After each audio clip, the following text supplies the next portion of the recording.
Shalom, selamat pagi. Kiranya kasih yang daripada Yesus Kristus selalu memberkati Bapak Ibu seluruh para pendengar di pagi hari ini. Bapak Ibu Saudara, sebelum kita masuk di dalam doa, kita baca kebenaran firman Tuhan yang terambil dari 1 Petrus 5 ayat 7-8. Demikian kebenaran firman. Serahkanlah segala kekhawatiranmu kepadanya, sebab Ia yang memelihara kamu. Sadarlah dan berjaga-jagalah, lawanmu si iblis berjalan keliling sama seperti singa yang mengaum dan mencari orang yang dapat ditelannya. Kekhawatiran itu salah satu bentuk serangan iblis kepada pikiran kita. Nah, banyak orang masih kuno menganggap serangan iblis masih diartikan dalam bentuk fisik atau nyata. Tiba-tiba muncul iblis dengan rupa yang menakutkan. Iblis hanya muncul pada malam Jumat Kliwon. Iblis adanya di bawah pohon beringin, di gua yang gelap, atau yang rumah kosong yang sudah lama tidak dihuni. Itu iblis model lama. Iblis yang ketinggalan zaman, saudara. Nah, di mana iblis bermukim? Iblis zaman sekarang adalah iblis yang cerdik, dalam rupa dan bentuk yang tidak kita duga, saudara. Dia ada di mana-mana. Dia bekerja tidak lagi secara kasar atau vulgar. Kita tidak pernah menyangka dia memperalat orang-orang yang dekat dengan kita, saudara. Dia ada di dalam kesuksesan kita. Dia memanfaatkan kegagalan dan kesusahan kita.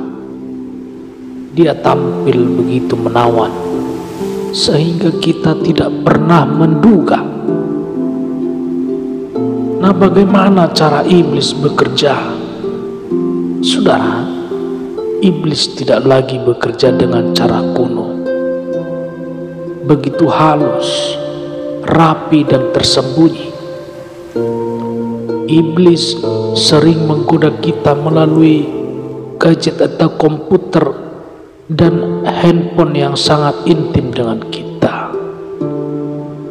Iblis mengawasi kita 24 jam penuh, saudara. Ayat renungan kita berkata bahwa iblis berjalan keliling.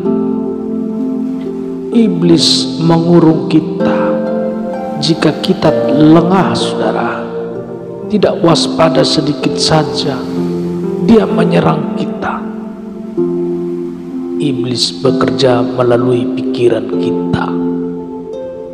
Iblis tahu pintu masuk yang paling mudah menjerat kita adalah melalui pikiran kita. Jika dia berhasil mengendalikan pikiran kita, bagaikan robot kita menuruti apa saja kehendaknya. Saudara, itulah sebabnya kita harus waspada penuh. Lewat pikiran, iblis menaruh kekhawatiran dalam hidup kita.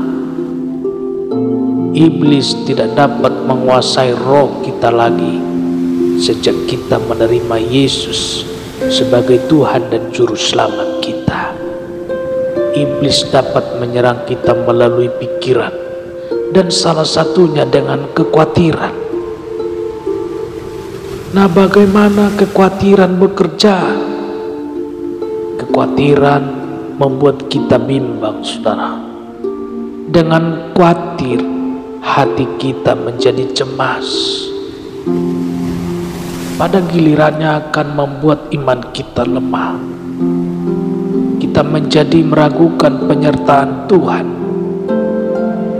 Untuk waktu berikutnya, kita bisa melakukan perkara yang di luar kehendak Tuhan. Nah, bagaimana cara mencegah iblis tidak menyerang pikiran kita? Saudara, iblis mengerti jika pikiran manusia itu positif, tetap terarah kepada Tuhan, sehingga sepakat dengan roh kita, maka ia tidak punya peluang untuk masuk.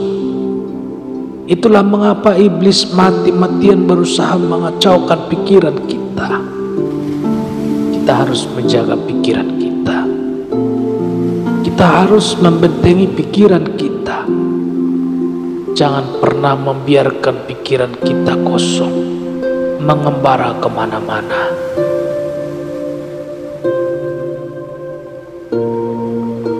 Saudara yang dikasihi nama Tuhan, nasihat Alkitab tentang pikiran. Rasul Paulus memberi nasihat yang jitu tentang menjaga pikiran.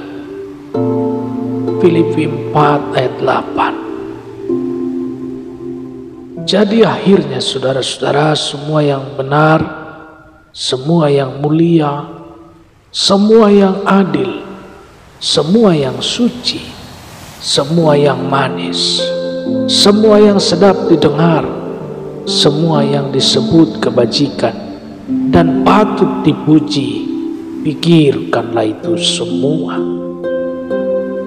Saudara, jika pikiran kita hanya memikirkan hal-hal ini, maka iblis sulit menembusnya. 8 hal yang kita diminta memikirkan itu terus-menerus. Jika hidup kita benar, mulia dan suci saja, kita tidak akan pernah khawatir. Apalagi kita pikirkan yang adil, manis, dan yang sedap didengar, dan yang patut dipuji. Pikiran kita akan dikelilingi oleh benteng tembok yang tebal. Mana mungkin Tuhan yang adil akan lepas tangan menjaga hidup kita, saudara? Tidak akan pernah Tuhan membiarkan kita. Jika kita sungguh hidup dalam kesucian yang sejati. Haleluya. Bapak Ibu Saudara dikasihi nama Tuhan, demikian renungan firman Tuhan pada saat pagi hari ini. Selamat beraktivitas, terus jaga protokol kesehatan, tetap semangat, salam sehat, salam hebat. Haleluya. Kita bertemu kembali dalam renungan esok hari. Tuhan Yesus memberkati. Amin.